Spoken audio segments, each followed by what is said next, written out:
এই কোশ্চেনটা দেখো, এখানে একটি বৃত্তের সমীকরণ বের করতে হবে এবং বৃত্তটা হচ্ছে দুইটা বিন্দুগামী। এখানে মোট ৩টা কোশ্চেন দেওয়া আছে। কোশ্চেনটা এরকম, মানে একটি বৃত্ত এই দুইটা বিন্দু দিয়ে যাবে, আবার বৃত্তটার কেন্দ্র হচ্ছে একটা সরলরেখার উপরে অবস্থিত। তাই এই বৃত্তের সমীকরণটা কেমন হবে? আবার বৃত্তটা এই দুইটা বিন্দু দিয়ে যাবে, আবার যদি কেন্দ্রটা এক্স অক্ষের উপরে হয় তখন কেমন হবে? অথবা বৃত্তটা যদি কেন্দ্রটা যদি ওয়াই অক্ষের উপরে হয় তখন কেমন হবে? জাস্ট এখানে মোট ৩টা কোশ্চেন জানতে চাইছে। তো আমরা এখন ১ নাম্বার কোশ্চেনটা সলভ করব। তো দেখো ১ নাম্বার কোশ্চেনটা যদি সলভ করতে হয়, আমি যেটা করব একদম শুরুতে একটা বৃত্তের সমীকরণ ধরে নিব। বুঝছো? সাপোজ এরকম, মানে ১ নাম্বার কোশ্চেনটা আমি ধরি, তুমি যেকোনো একটা ওয়েতে বৃত্তের সমীকরণটা ধরে নেবা, বুঝছো?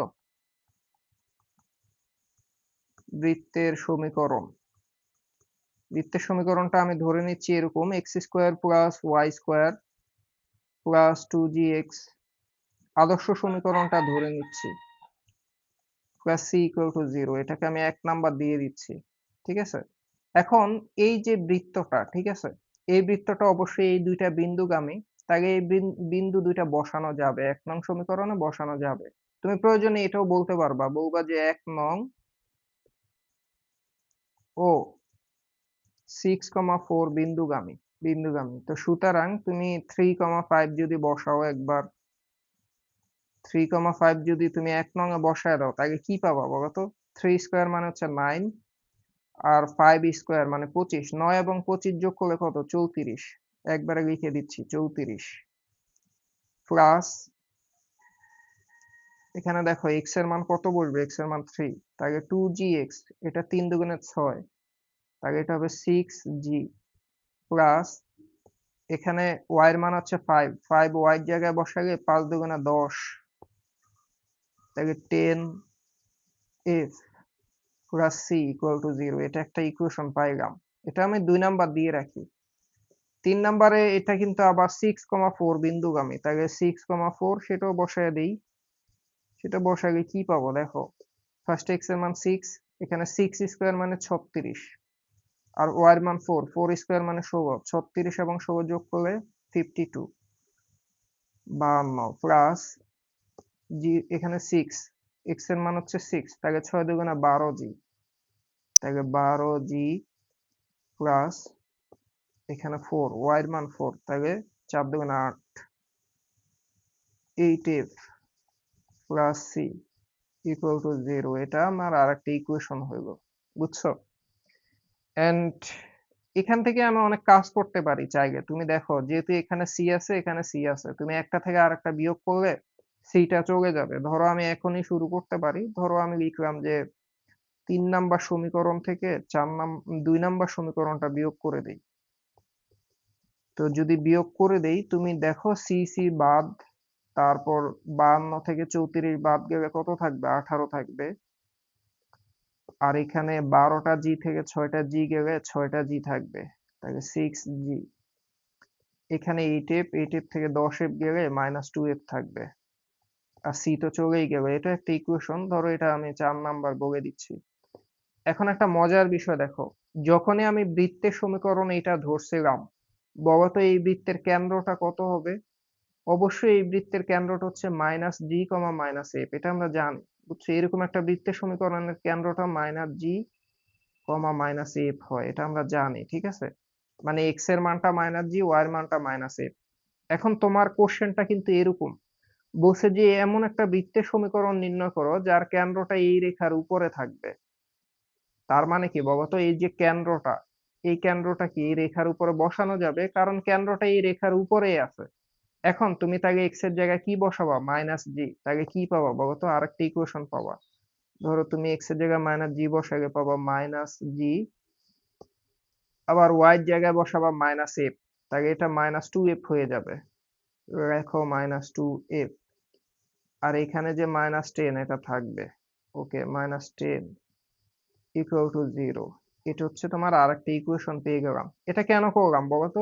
কারণ এই দিকে দেখো, এখানে জি এবং এফ দুইটা চলক, তাই না? আবার এখানেও দেখো জি এবং এফ দুইটা চলক, তার মানে এই দুইটা সলভ করলে তুমি জি এবং এফ পেয়ে যাবা। আর আরেকটা মজার বিষয় হচ্ছে দেখো, এই যে ইকুয়েশনটা, এটার যেহেতু সবগুলা নেগেটিভ, তুমি সবাইকে মাইনাস দিয়ে যদি গুণ করে দাও, তুমি কিন্তু পজিটিভ দিয়ে লিখতে পারবা। ধরো এটাকে লিখতে পারো g plus 2f plus 10 equal to 0। এটাও বলতে পারো। ধরো এটাই 5 নাম্বার, আগেরটা বাদ। ধরো এটা দরকার নাই, ঠিক আছে? তাই এটা একটা ইকুয়েশন হবে। এখন মজার বিষয়টা দেখো, এখানে হচ্ছে 2f পজিটিভ, এখানে 2f নেগেটিভ। তার মানে এই দুইটা যদি যোগ করো তাহলে এরা বাদ হয়ে যাবে। তাহলে আমি এক কাজ করি, ইকুয়েশন 4 এবং 5 যোগ করে দেই। 4 এবং 5 যোগ করলাম, যোগ করে কি হবে? যোগ করে এই যে 2f 2f চলে গেল, এখানে 6টা জি, এখানে একটা জি, তাহলে কয়টা হবে যোগ করে? 7g, 7টা জি হয়ে গেল। এখানে হচ্ছে 18, এখানে হচ্ছে 10, যোগ করলে কত হবে? 28 ইকুয়াল টু 0। তাহলে তুমি দেখো এটা সলভ করে 7g সমান -28, সবাইকে 7 দিয়ে ভাগ করো, তাহলে g সমান তুমি পাবা -4। দেখো আমি অলরেডি g এর মানটা পেয়ে গেছি, দেখছো? তো g এর মান যদি তুমি পেয়ে যাও, তোমার কি মনে হয় না f এর মান পেয়ে যাবো? যে কোনো একটা g এর মান বসায় দাও। ধরো এইখানে g এর মানটা বসায় দিচ্ছি। এই যে এখন, এই যে এখন তুমি g এর মান যদি -4 বসাও, তাহলে -4 প্লাস 2f, এই যে এখান দিয়ে বসাচ্ছি, -4 plus 2f plus 10 equal to 0। তাহলে দেখো 10 থেকে 4 গেলে কত থাকবে? শুধু 6 থাকবে। 6 ওই পাশে গিয়ে কি হবে? -6, মানে 2f সমান -6। তাহলে বলো তো f সমান কত হবে? এই যে দেখা যাচ্ছে, সুতরাং f সমান হচ্ছে -3। এখন মজার বিষয়, তুমি এখন g এর মান জানো, f এর মান জানো, তোমার কি মনে হয় না c এর মানটাও বের করা যাবে? কেমনে যাবে বলো তো? এই যে দেখো, c এর মান কেমনে বের করবো? এই যে তুমি এখানেই তো একটা ইকুয়েশন জানো, অথবা এখানেও একটা ইকুয়েশন জানো। এখানে g f এর মান বসায় দিলে c পেয়ে যাবা। তাহলে আমি এটার মধ্যে বসায় দিচ্ছি, বুঝছো? কোনটাতে বসাবো? c এটাতে বসাই, এটা একটু ছোট লাগতেছে।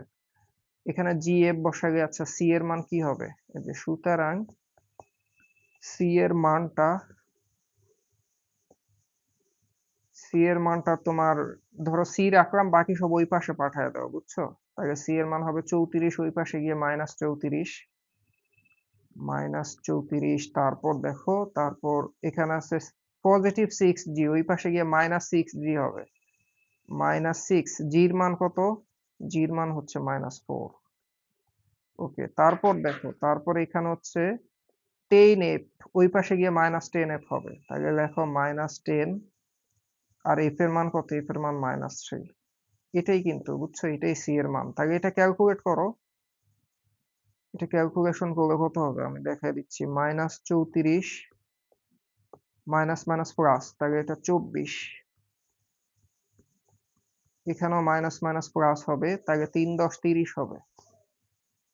30, তাহলে দেখো 24 যোগ 30, তাহলে 54। 54 থেকে 30 34 চলে গেলে পজিটিভ 20 থাকবে, বুঝছো? এই যে এটাই সি এর মান। শেষ। তাহলে বৃত্তের সমীকরণ কি হবে বলতো? এই যে এখান দিয়ে দেখা দিচ্ছি। সুতরাং বৃত্তের সমীকরণ হবে x square plus y square, এরপর 2gx, জি এর মান কত? -4, তাই এটা -8x হয়ে যাবে।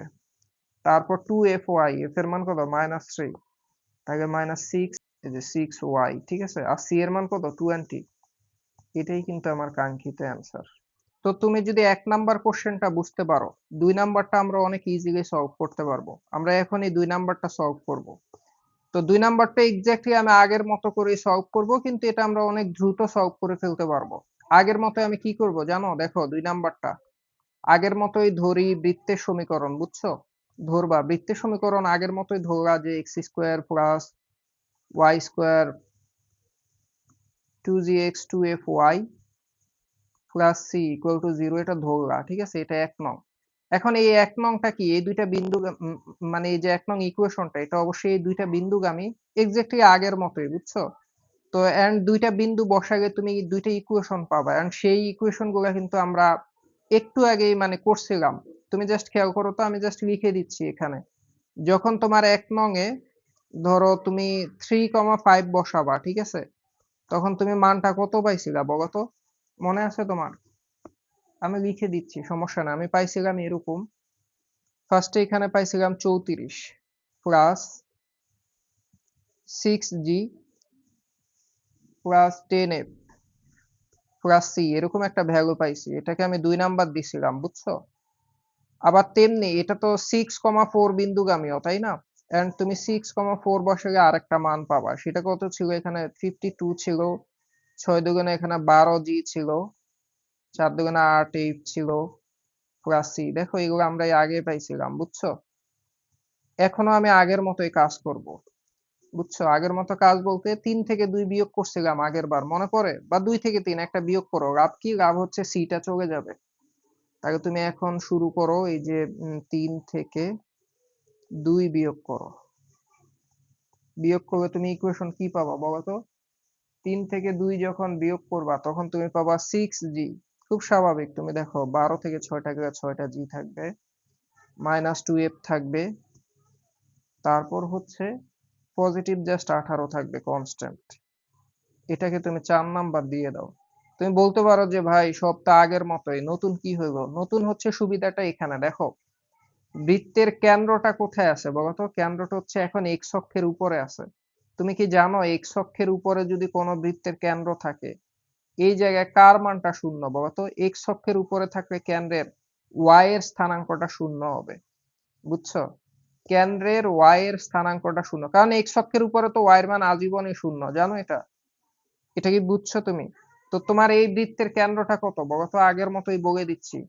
এই বৃত্তের কেন্দ্রটা হচ্ছে মাইনাস জি কমা মাইনাস এফ, মাইনাস জি কমা মাইনাস এফ।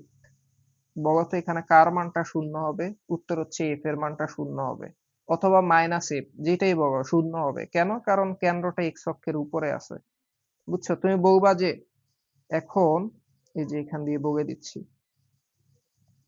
এখন মাইনাস এফ সমান জিরো। তুমি বলবা যে যেহেতু কেন্দ্রটা এক্স অক্ষের উপরে আছে সেহেতু মাইনাস এফ সমান জিরো। আর মাইনাস এফ সমান জিরো মানে কি? সুতরাং এফ এর মান কত? অবশ্যই জিরো। তো এফ এর মান যদি জিরো পাও, এই যে মজার জিনিসটা দেখো, এখানে এফ এর মান বসাই তো তুমি জির মান পেয়ে যাওয়া। দেখছো এটা কত বেশি ইজি? এই যে সুতরাং জির মান কত হবে? এই যে একবারে করে দিচ্ছি, এখানে এফ জিরো হয়ে গেলে এটা বাদ। তাহলে 6g ইকুয়াল টু মাইনাস 18, ওই পাশে পাঠিয়ে দিবে মাইনাস 18। তাহলে জি সমান মাইনাস 18/6 দিয়ে ভাগ করলে মাইনাস 3 পাবা। এই যে জির মানটা মাইনাস 3, এটাও পেয়ে গেলাম। এখন আর কি লাগবে বলো তো? এফ জি দুইটাই তো পাইলাম, আর শুধু সি লাগবে, তাই না? সিও একদমই সিম্পল। তুমি এখান দিয়ে জি এফ এর মান বসালে সির মানও পেয়ে যাবা। আমি লিখেই দিচ্ছি। তুমি সুতরাং সির মান কি পাবা? সির মান পাবা হচ্ছে -16 পাবা। এটা বসায় লিখো, এন্ড এটাই হচ্ছে অ্যান্সার। তোমার বৃত্তের সমীকরণটা কি হবে বলতো? এই যে আমি এখান দিয়ে লিখে দিচ্ছি। বৃত্তের সমীকরণ হবে x square plus y square, তারপর জির মান হচ্ছে -3। তাহলে তুমি লিখবা -3 হওয়ার কারণে এটা হবে -6x, তারপরে এফ এর মান 0 হওয়ার কারণে এটা বাদ, আর সির মান -16, তাহলে জাস্ট -16। এটাই অ্যান্সার, এটাই বৃত্তের সমীকরণ। দেখছো কত বেশি সহজ? এন্ড তোমার কি মনে হয় না ওয়াই অক্ষের উপর যেটা অবস্থিত এটা তুমি নিজেই সলভ করতে পারবা? এক্স্যাক্টলি এটার মতো। ওয়াই অক্ষের উপরে যখন কেন্দ্র থাকবে তখন কার স্থানাঙ্ক জিরো বলতো? তখন এক্স এর স্থানাঙ্কটা জিরো হবে, মানে হচ্ছে তুমি জি এর মানটা জিরো ধরে নেবা, বুঝছো? এখানে এফ যেমন জিরো আসছে, ওয়াই অক্ষের উপর অবস্থিত হয়ে গেলে তোমার জি এর মানটা জিরো আসবে। এটা ধরে তুমি নিজে করবা, ম্যাথ মিলে যাবে, বুঝছো? এটা তোমার বাড়ির কাজ থাকবে। এই কোশ্চেনটা দেখো, এখানে বলছে যে একটি বৃত্তের সমীকরণ নির্ণয় করো যা এক্স অক্ষকে স্পর্শ করে এবং সেটা 1 1 বিন্দু দিয়ে যায়। শুধু তাই না, বৃত্তটার কেন্দ্রটা প্রথম চতুর্ভাগে একটা রেখার উপরে অবস্থিত। তো কোশ্চেনটা পড়ে তোমার কাছে অনেক জটিল লাগতে পারে, তুমি এটা নিয়ে টেনশন করার কিছু নাই। তুমি জাস্ট একটু খেয়াল করো, মানে জাস্ট কেমনে সলভ করবা। এদিকে দেখো, একটা বৃত্ত ধরো, আমি জাস্ট নরমালি আঁকতেছি, একটু এদিকে দেখো। সাপোজ ধরো দুটো অক্ষ নিলাম, ঠিক আছে? এন্ড এটা হচ্ছে একটা বৃত্ত। ওকে, দেখো এটা যদি বৃত্ত এন্ড এটা এক্স অক্ষকে স্পর্শ করে, আমি ধরেই নিলাম এটা এক্স অক্ষ এবং স্পর্শ করছে। এটার কেন্দ্র অবশ্যই এখান দিয়ে থাকবে, এন্ড আমি ধরে নিলাম কেন্দ্রটা এইচ কমা কে। এন্ড এটা প্রথম চতুর্ভাগে থাকবে। এটার মানে কি বলতো? মানে হচ্ছে এইচ এবং কে দুইটার মানে পজিটিভ হবে। প্রথম চতুর্ভাগে প্লাস প্লাস হয় না? জাস্ট ওইটাই, আর কিছুই না। আর সেটা একটা রেখার উপরে অবস্থিত আছে। বুঝছো? মানে কেন্দ্রটা প্রথম চতুর্ভাগে একটা রেখার উপরে।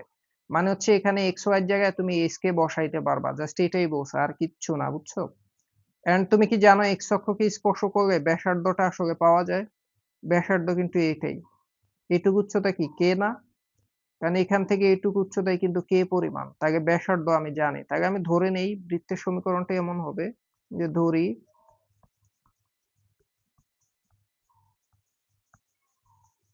বৃত্তের সমীকরণ, সেটা কি হবে x minus h whole square plus y minus k whole square equal to কি হবে বলতো? ব্যাসার্ধ কি? ব্যাসার্ধ এখানে কে না, তাকে ইকুয়াল টু কে স্কোয়ার। দেখছো? মানে অনেক ইজি। তুমি দেখো এখানে শুধু আননোন দুইটা আছে, এইচ এবং কে, মানে দুইটা চলক আছে, এটা জাস্ট বের করলেই চলে আসবে। And এটা কেমনে করবো দেখো, এখন এই যে ১ নং বৃত্তটা সেটা অবশ্যই 1 1 বিন্দু দিয়ে যায়, তাকে তুমি লিখবা যে ধরো ১ নং 1 1 বিন্দুগামী, বিন্দুগামী, তাকে ১ নং 1 1 বিন্দুটা বসায় দেই, বসাইলে জাস্ট এরকম পাবা। এক্স এর জায়গায় 1, তাকে 1 minus h whole square plus 1 minus k whole square equal to k square. এটা একটু সলভ করো, ধরো সলভটা করলে এরকম হবে, এটা a মাইনাস বি হোল স্কোয়ারে ভাঙবো, ঠিক আছে? a minus b whole square মানে a স্কোয়ার মাইনাস 2ab মানে 2h প্লাস b স্কোয়ার মানে h স্কোয়ার। আবার এখানেও সেম ফর্মুলা অ্যাপ্লাই করব, তাহলে দেখো 1 minus 2k plus k square equal to k square. আর মজার বিষয় দেখো কে স্কোয়ার কাটা, তাহলে শুধু এগুলা থাকবে, বুঝছো?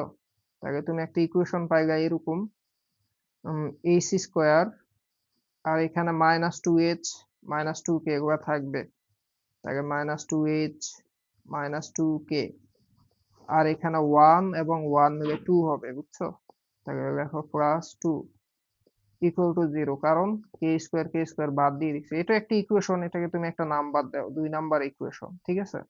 তো এটা যদি 2 নাম্বার ইকুয়েশন হয়, এখন আরেকটা মজার বিষয় সেটা হচ্ছে তোমার বৃত্তের কেন্দ্রটা কোথায় অবস্থিত বলো তো? কেন্দ্রটা হচ্ছে প্রথম চতুর্ভাগে এই রেখার উপর অবস্থিত, তাহলে এখানে এইচ এবং কে বসায় দিব, তাহলে এই যে তুমি আরেকটা ইকুয়েশন পাবা। এখন তুমি এক্স এর জায়গায় এইচ বসাও, এইচ ওয়াই এর জায়গায় কে, তাহলে এইচ প্লাস কে সমান 3 হবে, এই যে এখান দিয়ে বসাইলাম। এটাও কিন্তু একটা ইকুয়েশন, এটা 3 নাম্বার দেই। তাহলে এই যে দেখো এইচ এবং কে এর মান, মানে এইচ এবং কে যুক্ত তুমি দুইটা ইকুয়েশন পাইছো, তাই না? একটার মান আরেকটা বসাইলে তো তুমি ইকুয়েশনটা সলভ করতে পারবা, এন্ড সলভ করলে ম্যাথটা কিন্তু হয়ে যাবে। তাও আমি সলভ করে দেখাই, সমস্যা নাই। এই যে এখন দেখো, তুমি এখান থেকে এটা লিখতে পারো না যে কি লিখতে পারো বলো? তুমি লিখতে পারো এইচ সমান 3 মাইনাস কে, তাই না? কারণ এই যে কে টা এই পাশে পাঠায় দিলা, এই এইচ এর মানটা তুমি এখানে বসায় দাও, বুঝছো? এই যে এখন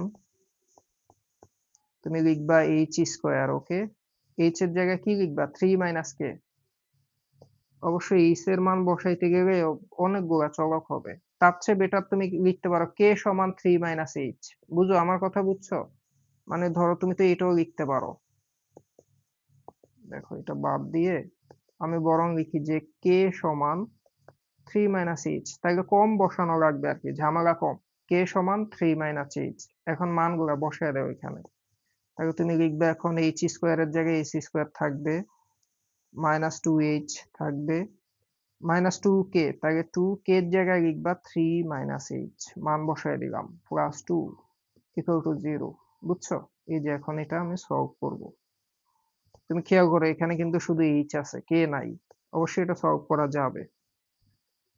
লিখবো H square minus 2h minus 3 দুগুণে 6 minus minus plus 2h plus 2 equal to 0। তাহলে জিনিসটা কি হয়, এই যে দেখো এইচ কাটা, দেখছো? মাইনাস 2h প্লাস 2h কাটা, তাহলে তুমি পাবা এইচ স্কোয়ার, আবার এই যে মাইনাস 6 এবং 2 যোগ করলে মাইনাস 4 থাকবে, ইকুয়াল টু 0।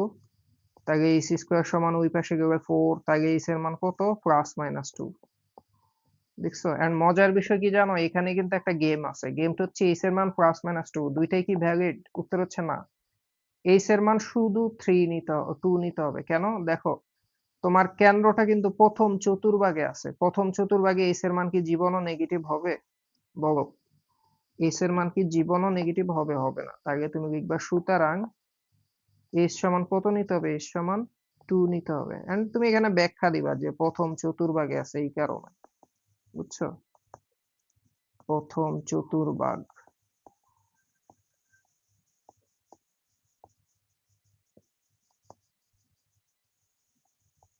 প্রথম চতুর্ভাগে আছে এজন্য এইচ এর মান এটা বসাইলাম। এন্ড এইচ এর মানে এটা হলে কে এর মানও তো পেয়ে যাবো এই যে। সুতরাং কে এর মান কত হবে? এইচ এর মান যদি তুমি এখান দিয়ে 2 বসাও তাহলে 3 - 2 মানে কে এর মান 1 পাবা। কে এর মান 1। তাহলে ম্যাথটা তো শেষ। কেমনে শেষ বলো তো? যে বৃত্তের সমীকরণ এখানে এইচ কে এর মান বসায় দিবা। এই যে সুতরাং আমি কোথায় দেখাবো বৃত্তের সমীকরণটা? আচ্ছা এখান দিয়ে দেখাই। সুতরাং বৃত্তের সমীকরণ equation x minus h whole square তাহলে x minus 2 whole square plus y minus k whole square তাহলে y minus k মানে তো 1 y minus 1 whole square equal to k square মানে হচ্ছে 1 square এটাই অ্যান্সার। এটাই অ্যান্সার। এটাই বৃত্তের সমীকরণ। বুঝছো?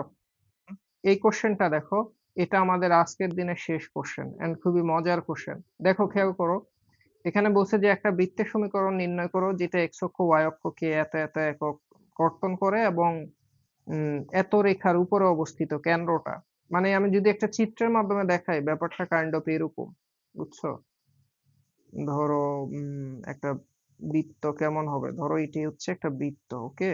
এখন এই বৃত্তটি x অক্ষ থেকে 5 একক। তাই ব্যাপারটা ধরো আমার ধারণা এরকম কিছু একটা হবে। এই যে দেখো, x অক্ষ থেকে একটু বেশি পরিমাণ 5 একক আর y অক্ষ থেকে 2 একক। বুঝছো? মানে এইটুকু অংশ কাট করে তাইলে হচ্ছে এন্ড তার কেন্দ্রটা হচ্ছে একটা রেখার উপর অবস্থিত। ধরো সাপোজ ধরো এটাই সেই রেখাটা। বুঝছো? এইটাই। এন্ড কেন্দ্রটা হচ্ছে এই রেখাটার উপরে অবস্থিত। বুঝছো? আর কিছুই না। তো এটা সলভ করতে হবে। তো তুমি তো জানো যে x অক্ষের খণ্ডিতাংশের পরিমাণটা কত হয় বলো তো? অ্যাকচুয়ালি তোমাকে এটা দেওয়া আছে, বুঝছো? এখানে তুমি কি এটা লিখতে পারো না যে 2 রুট ওভার জি স্কোয়ার মাইনাস সি সমান 5? এটা কেন হইলো বলো তো? কারণ x অক্ষের খণ্ডিতাংশের ফর্মুলা কিন্তু এইটা। বুঝছো? এন্ড এইটা সমান 5 দেওয়া আছে। তাহলে তুমি কিন্তু এটাকে এইভাবে লিখতে পারো। এই যে দেখো, দুই পাশে যদি বর্গ করো তাহলে এখানে 4 2 স্কোয়ার মানে 4 রুট চলে যাবে জি স্কোয়ার মাইনাস সি সমান কত হবে? 5 স্কোয়ার মানে 25। তাহলে জিনিসটা হবে জি স্কোয়ার মাইনাস সি সমান 25 কে 4 দিয়ে ভাগ করলে 25/4। বুঝছো? এটা একটা নাম্বার দিয়ে দাও, ধরো এটা 1 বললা। ঠিক তেমনি y অক্ষের খণ্ডিতাংশের ফর্মুলাও কিন্তু আমি জানি। বুঝছো? এই যে y অক্ষের খণ্ডিতাংশ হচ্ছে তোমার 2 root over f square minus c, তাই না? এরকম না জিনিসটা? এফ স্কোয়ার মাইনাস সি এটার মান দেওয়া আছে তোমাকে, অবশ্যই 2 দেওয়া আছে। এন্ড তুমি দেখো দুই পাশ থেকে 2 2 এমনি কাটতে পারো। তাহলে দুই পাশে বর্গ করে দেই, তাহলে শুধু এফ স্কোয়ার মাইনাস সি সমান 1 স্কোয়ার সমান 1 থাকবে। এটা একটা নাম্বার দিয়ে দাও, ধরো এটা 2 নাম্বার। এখন দেখো এখানেও সি আছে এখানেও সি আছে, তাহলে একটা থেকে আরেকটা বাদ দাও যেন চলে যায়। ধরো 1 থেকে 2 বিয়োগ করলাম, তাহলে কি পাবো? তাহলে হবে জি স্কোয়ার মাইনাস এফ স্কোয়ার পাবো। মাইনাস এফ স্কোয়ার আর সি তো চলেই যাবে, তাই না? আর এখানে কি হবে? এখানে হচ্ছে 25/4, এখানে 1, দুইটা বিয়োগ হবে। 25/4 মাইনাস 1 এন্ড এটা ক্যালকুলেট করে তুমি দেখো এটা আসলে এত হবে। আমার ধারণা এটা 4 25 4 এটা দেখো 21 হবে। বুঝছো? এটাও তুমি একটা ইকুয়েশন আকারে রাখতে পারো অথবা তুমি 4 টা এই পাশে পাঠিয়ে দাও, সবার সাথে গুণ করো, তাহলে ব্যাপারটা এমন হবে না যে 4 g square minus 4 f square equal to 21। এটা একটা নাম্বার দিয়ে দাও, ধরো এটা 3। ঠিক আছে? এটা 3 নাম্বার ইকুয়েশন। এখন কি করবা বলো তো? এখন মজার বিষয়টা দেখাচ্ছি। মজার বিষয়টা হচ্ছে এইদিকে দেখো, তোমার বৃত্তটার কেন্দ্র কিন্তু একটা রেখার উপর অবস্থিত। তো যখন এই টাইপের জি এফ এইসব থাকে তাইলে তখন বৃত্তের কেন্দ্রটা কত হয় নরমালি? আমি তো জানি যে কেন্দ্র হচ্ছে মাইনাস জি কমা মাইনাস এফ, তাই না? তো সুতরাং তুমি এই যে মাইনাস জি এফ এটা এখানে বসায় দাও, তাকে মাইনাস টু জি পাবা, মাইনাস টু জি। আর এই যে দেখো ওয়াই জায়গায় তুমি মাইনাস এফ বসাবা, মাইনাস মাইনাস প্লাস হয়ে যাবে, তাহলে তুমি এখানে লিখবা প্লাস এফ। আর ডান পাশে কত আছে, 6 ইকুয়াল টু 6। দেখছো আর একটা ইকুয়েশন হলো। ইভেন তুমি এটা এইভাবেও লিখতে পারো, ধরো তাইলে জিনিসটা এমন হইলো যে এফ সমান 6 প্লাস 2g। ঠিক আছে, এটা হচ্ছে 4 নাম্বার ইকুয়েশন দিলা। এখন কি করতে হবে বুঝছো? এখন এখানে দেখো এই যে মানটা এখানে বসায় দিলে তোমার মনে হয় না এফ জি পেয়ে যাবা? আচ্ছা আমি দেখাই দিচ্ছি, সমস্যা নাই, প্যারা নিও না। এই যে এদিকে দেখো, এই যে এখন এফ এর মানটা এখানে বসাও। ধরো তুমি লিখবা 4g স্কোয়ার, ওকে, মাইনাস 4f স্কোয়ার, এফ এর জায়গায় লিখবা 6 plus 2g square equal two কত হবে, 21। মানে আমি এখানে বসাইলাম মানটা। এখন দেখো এটা সলভ করলে কিন্তু তুমি জি পাওয়ার কথা, বুঝছো? পাওয়ার কথা না? এই যে দেখো এটা কি ভেঙে দেখানো লাগবে, 4g স্কোয়ার মাইনাস 4, এটা যদি a plus b whole square হয় তাহলে এটা হবে a স্কোয়ার মানে 36 প্লাস 2ab, 6 দুগুণে 12, 24, 24g প্লাস বি স্কোয়ার মানে 4g স্কোয়ার ইকুয়াল টু 21। ঠিক আছে, এটা হইল। এন্ড এটা সলভ করতে হবে, দেখো কেমনে সলভ করব। তো অনেক বড় ক্যালকুলেশন হবে। আচ্ছা 4g স্কোয়ার, এখানে মাইনাস 36 এবং 4 গুণ করলে কত হবে, মাইনাস 36 দুগুণে 72, 4 তাহলে 144 হবে। আবার মাইনাস 4 24 96, তাহলে মাইনাস 96g। আবার 4 4 16, তাহলে minus 16g square equal to 21। তাহলে ওভারঅল দেখো জিনিসটা কি হচ্ছে, মাইনাস 16g 4g স্কোয়ার দুইটা বাদ দিলে মাইনাস 12g স্কোয়ার থাকবে। ঠিক আছে, আবার এখানে মাইনাস 96g, এটা থাকুক মাইনাস 96g। আর এখানে মাইনাস 144, এখানে 21, এই পাশে এসে বিয়োগ হবে, তাহলে মাইনাস 165 থাকে, বুঝছো, ইকুয়াল টু 0। এখন এটা একটা দ্বিঘাতী সমীকরণ আসছে, তুমি চাইলে সবাইকে মাইনাস দিয়ে গুণ করতে পারো, অথবা মাইনাস, আমার ধারণা সবাইকে 3 দিয়েও ভাগ করা যায়। ধরো মাইনাস 3 দিয়ে আমি ভাগ করলাম, ওকে, তাই এটা মাইনাস 3 দিয়ে ভাগ করে এখানে 4g স্কোয়ার থাকবে, মাইনাস 3 দিয়ে ভাগ করার কারণে এটা পজিটিভ হয়ে যাবে, এন্ড 32g থাকবে, এন্ড এখানে প্লাস 55 ইকুয়াল টু 0। দেখো একটা দ্বিঘাতী সুন্দর একটা সমীকরণ হয়ে গেছে। এন্ড এটা তুমি ক্যালকুলেটরে বসায় দিও, নিজেই সলভ করো, জি এর মান পেয়ে যাবা। জি এর মান এখানে বসায় দিও, এফ এর মান পেয়ে যাবা। এফ এর মান বসানোর পরে যে কোনো একটা জায়গায় তুমি জির মান বসালে যে সিও পাবা, এখানে বসাইলেও পাবা, বুঝছো? তো জি এফ সি যখন পাবা, সবগুলা বসায় দিলে তুমি বৃত্তের সমীকরণ পাবা, বুঝছো? এটা আমি আজকে আর বড় করব না, তুমি এটা নিজে বাসায় করবা। ঠিক আছে, করে আমার গ্রুপে আপলোড করে দিও। তো এটাই ছিল আমাদের আজকের দিনের শেষ কোশ্চেন, এন্ড নেক্সট ক্লাসে আমরা আরো সুন্দর সুন্দর কোশ্চেন সলভ করব। সবাই সুস্থ থাকো, ভালো থাকো, দেখা হবে পরের ক্লাসে।